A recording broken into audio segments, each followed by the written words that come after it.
What if someone told you that hacking could be ethical? Quite a thought, isn't it? When we think of hacking, we often picture hooded figures in dark rooms breaking into systems and causing havoc.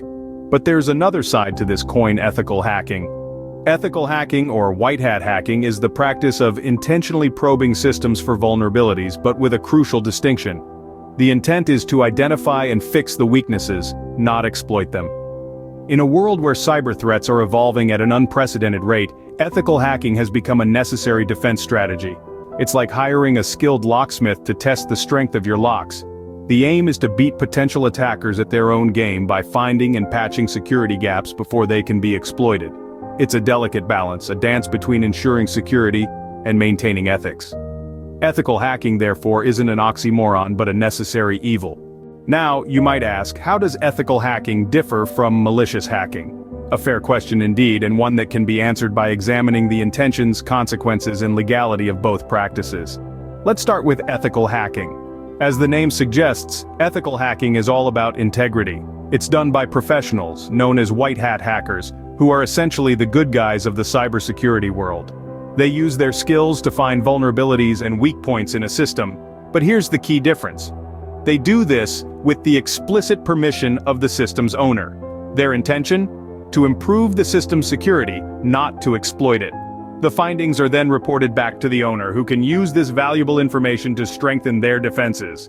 Ethical hacking is perfectly legal and is, in fact, a thriving profession in the field of cybersecurity.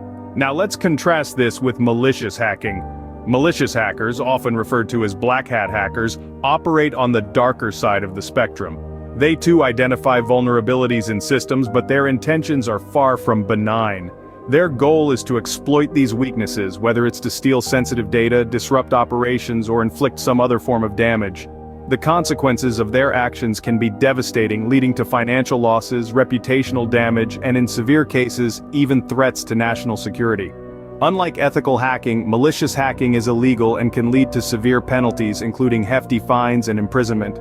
So, while both ethical hackers and malicious hackers use similar techniques and skills, their intentions, consequences, and legalities are worlds apart. Ethical hacking is about strengthening and protecting systems.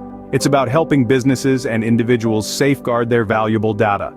It's about working within the law to make the digital world a safer place. Malicious hacking, on the other hand, is about exploiting and harming systems, causing damage, and operating outside the boundaries of the law.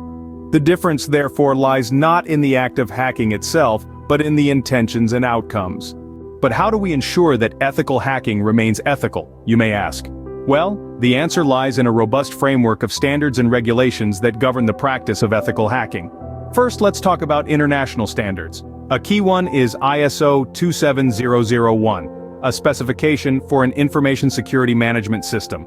It's a broad standard that covers all aspects of information security, including ethical hacking. The standard outlines how to establish, implement, maintain, and continually improve an information security management system. It helps ethical hackers understand the boundaries within which they should operate, ensuring they don't inadvertently cross into unethical territory. But it's not just about international standards. National regulations also play a critical role in maintaining ethical boundaries. In the United States, for instance, the Computer Fraud and Abuse Act is a vital piece of legislation. It criminalizes unauthorized access to computer systems, making it clear that ethical hacking must always be carried out with permission. Regulations like these enforce the principle of consent. They make it clear that ethical hackers can't just go poking around in systems without permission. They need to have a clear mandate, a set purpose, and they need to stay within the agreed-upon boundaries. These rules also protect the rights of all parties involved. They ensure that ethical hackers know their rights and responsibilities, and they also safeguard the rights of those whose systems are being tested. In this way, they create a level playing field, where everyone knows the rules of the game. But remember, these standards and regulations are not static. They evolve with the changing landscape of cybersecurity. As new threats emerge, the rules are updated to ensure that ethical hacking continues to be a force for good, not a tool for harm. In essence, these standards and regulations provide the roadmap for ethical hacking. They delineate what is acceptable and what is not. They shape the practice of ethical hacking, ensuring it remains an ethical, beneficial, and legally sanctioned activity. Regulations and standards, therefore, serve as the guiding light for ethical hackers. They are the lighthouse in the stormy seas of cybersecurity, providing direction and ensuring safe passage. So, what have we learned about ethical hacking today? We've delved into the realm of hacking, beginning with its moral implications. We've seen how it's not the act of hacking itself that carries a moral weight, but the intent behind it. Hacking, much like any technology or tool, can be wielded for good or ill. It's a double-edged sword, capable of both protecting and harming. We then explored the stark contrast between ethical hacking and malicious hacking.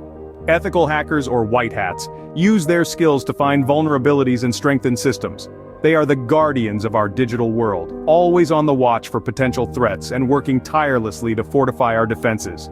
On the other side of the coin, malicious hackers, the black hats, exploit these vulnerabilities for personal gain or to cause harm. The line that separates them is clear and unambiguous: consent and intent.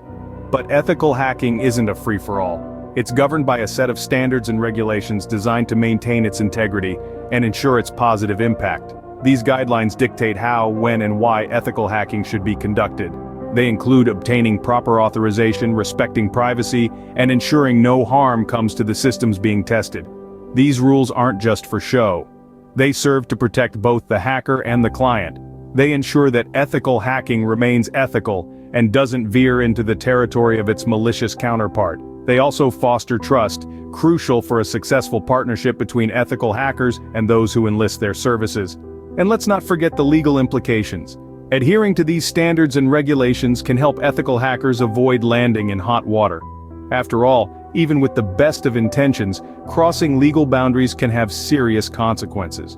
Remember, hacking isn't inherently bad or good, it's the intention behind it that counts. With the right intentions and strict adherence to standards, hacking can be a powerful tool for good. So let's reframe our perspective on hacking and appreciate the crucial role ethical hackers play in our increasingly digital world.